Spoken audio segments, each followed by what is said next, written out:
Welcome to this explainer. I was digging through our source material for today, and honestly, it completely shattered how I look at productivity. We're getting into the paradox of the ambitious procrastinator. If you've ever felt like you're just sitting on this massive mountain of potential but literally cannot force yourself to take that first step, stick with me. We're going to unpack this, and the root cause, yeah, it's probably not what you think. Right out of the gate, the source text hits us with this brilliant, kind of painful question. Are you lazy or are you just ambitious? We are so incredibly quick to judge ourselves, right? We just slap that lazy label on our inaction and call it a day. But what we're actually discovering today is that your inactivity might literally be a symptom of your skyrocketing ambition, not a lack of it. Let's paint a picture that might feel, well, maybe a little too familiar. You've got this beautiful, expensive notebook, and it's just filled to the brim with brilliant ideas that could absolutely change your life. You can vividly imagine the business you're going to build or that creative project you want to launch. And yet, instead of actually executing any of it, you're paralyzed. You're on the couch, endlessly scrolling social media, while this heavy guilt just quietly eats away at you. The material illustrates this core misunderstanding so well. Think about real laziness for a second. If you're genuinely lazy, you don't care. You're perfectly comfortable staying exactly where you are. But then, on the flip side, we have executive dysfunction. And I'm guessing this is where you actually live. You aren't resting, you're restless. You're fighting this exhausting, invisible battle between the potential you know you have and your current reality. I absolutely love this quote from our sources, pressing the gas pedal and the brake at the exact same time. Think about how visceral that is. It feels like your mind is just completely stuck. And it's not because you lack ambition.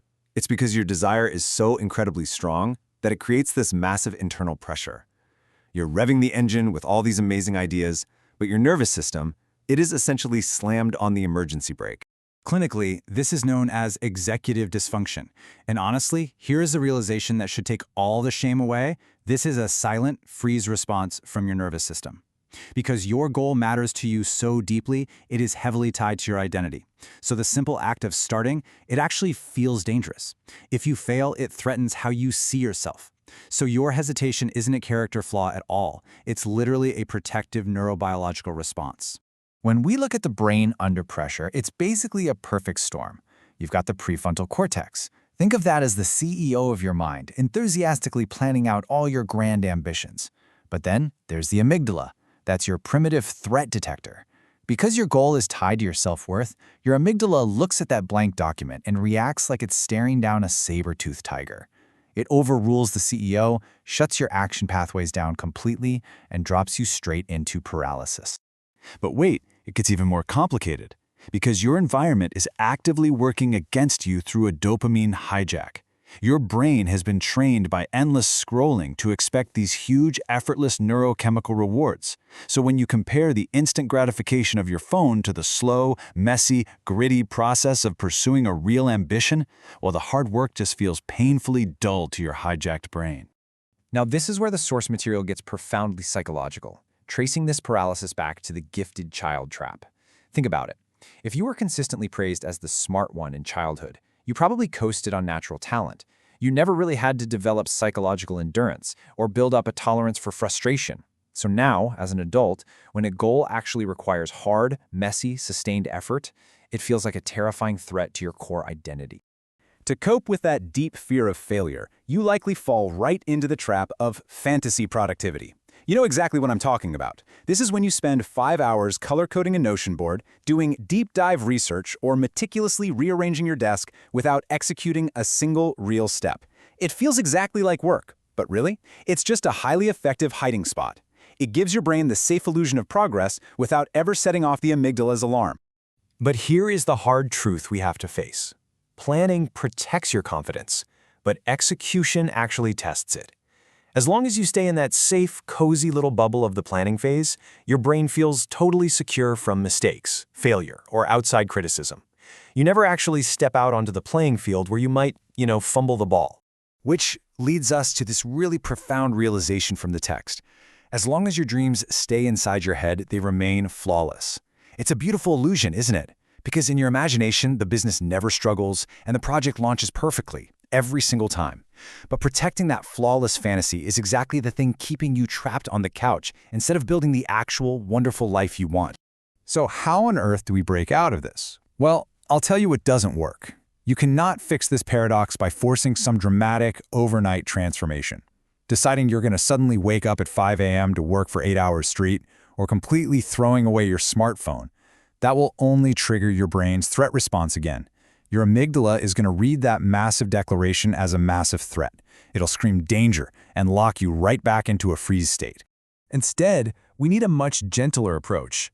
Enter micro-execution. This is basically a secret cheat code for your nervous system. Micro-execution is the practice of shrinking the starting point of a task down until it is almost ridiculously impossible to resist.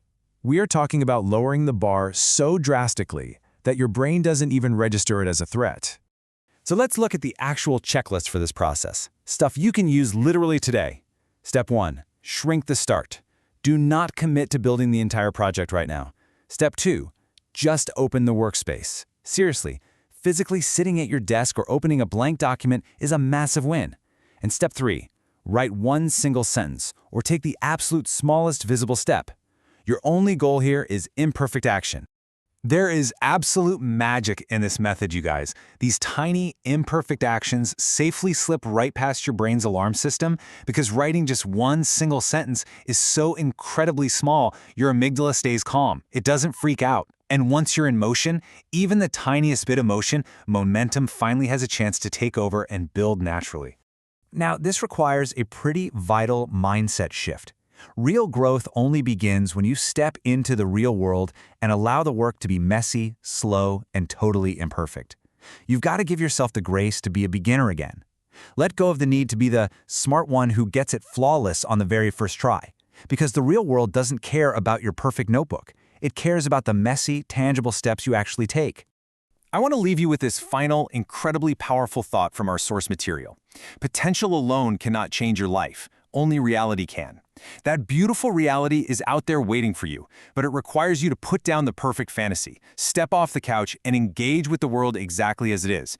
It's time to trade that heavy burden of unfulfilled potential for the light, forward-moving energy of imperfect action. So I've got one last question for you. What is one goal you have been avoiding? And what hilariously tiny micro-step will you take toward it today?